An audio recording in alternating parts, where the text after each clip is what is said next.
2030 का भारत, देश में जलीय जीवों की सुरक्षा होगी 14वें लक्ष्य के अंतर्गत। नमस्कार, मैं हूं रोहित सिंह और आप मेरे साथ देख रहे हैं 2030 का भारत। हम बेशक थल पर रहते हैं, लेकिन महासागरों के हम पर किए जाने वाले परोपकारों का कर चुकाने के बारे में बहुत कम सोचते हैं।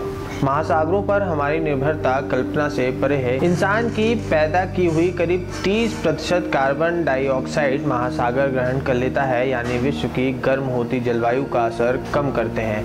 वे दुनिया में प्रोटीन के सबसे बड़े स्रोत भी हैं। हमारी वर्षा का जल, पेयजल, मौसम, जलवायु, तट रेखाएं, हमारा अधिकतर भोजन और जिस हवा में हम सांस लेते हैं उसकी ऑक्सीजन भी अंततः सागर से आती है। पृथ्वी की सतह के 3/4 हिस्से में महासागर हैं, जिनमें पृथ्वी का 97% जल है और जो परिणाम के हिसाब से पृथ्वी पर जीने की 99% जगह घेरे हुए हैं। 3 अरब से अधिक लोग अपनी आजीविका के लिए समुद्र और तटीय जैव विविधता पर निर्भर हैं। बिना निगरानी के मछली की पकड़ के कारण मछली की बहुत सी प्रजातियां तेजी से गायब हो रही हैं और वैश्विक मछली पालने और उससे जुड़े रोजगार को बचाने तथा पुराने रूप में वापस लाने के प्रयासों में बाधा उत्पन्न हो रही है। दुनिया के लगभग 40% महासागर प्रदूषण, घटती मछलियां तथा तटीय पर्यावरण के क्षेत्र में इंसानी गतिविधियों से बुरी तरह प्रभावित है। यदि हम भारत की बात करें तो भारत की 1/3 से अधिक यानी 35% जनसंख्या उसकी विशाल तटरेखा पर रहती है और इसमें से करीब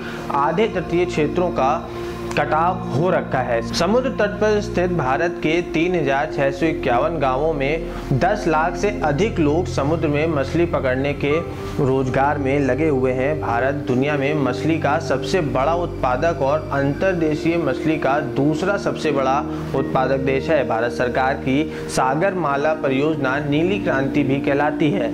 इसके अंतर्गत भारत बंदरगाहों और तटीयवर्ती क्षेत्रों की हालत सुधारने का काम भी कर रहा है। समुद्री परिस्थितिकी के संरक्षण के लिए सरकार ने जलीय परिस्थितिकी संरचना की राष्ट्रीय योजना शुरू की है। भारत तटीय और समुद्री जैव विविधता के संरक्षण पर प्रमुखता से ध्यान दे रहा है।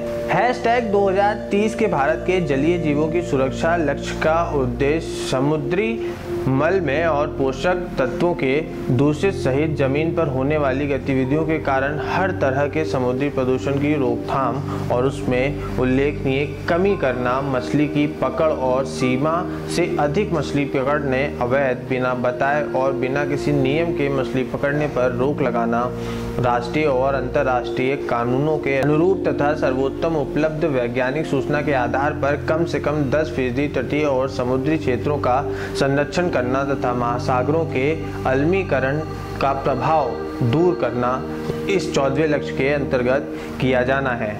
तो हम ये कहीं ना कहीं जरूर मानते हैं कि जलीय जीव और समुद्र पर हमारा जीवन टिका हुआ है, तो हम उसके संरक्षण के लिए एक पहल खुद से भी अवश्य कर सकते हैं।